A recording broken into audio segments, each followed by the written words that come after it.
Salut à tous. Vous avez vu dans les journaux télévisés les commémorations sur Charlie Hebdo, l'attentat, et sur l'attentat de l'Hypercacher, survenu le 9 janvier 2015.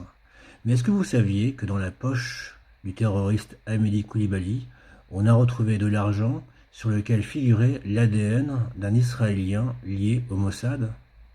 Évidemment non. Les chaînes de télévision françaises, les radios ne vous en ont pas parlé.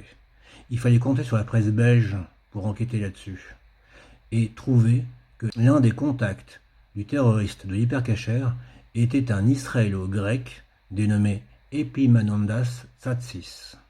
Cet homme a révélé lui-même être lié au Mossad lorsqu'il a été convoqué par la justice française en octobre 2020 au tribunal de Paris.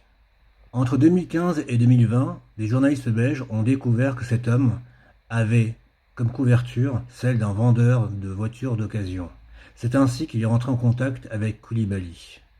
Mais on a découvert au fur et à mesure que cet homme travaillait pour l'État d'Israël.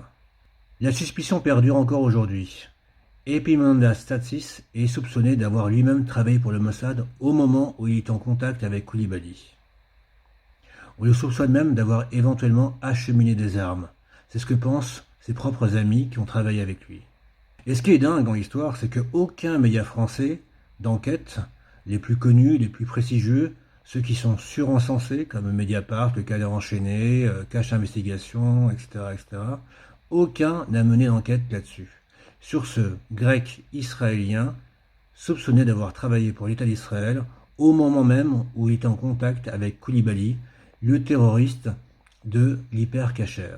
Je reviendrai vers vous pour d'autres infos inédites ou passées sous silence concernant les attentats de Charlie Hebdo et de l'Hypercacher. À très très vite. Ciao.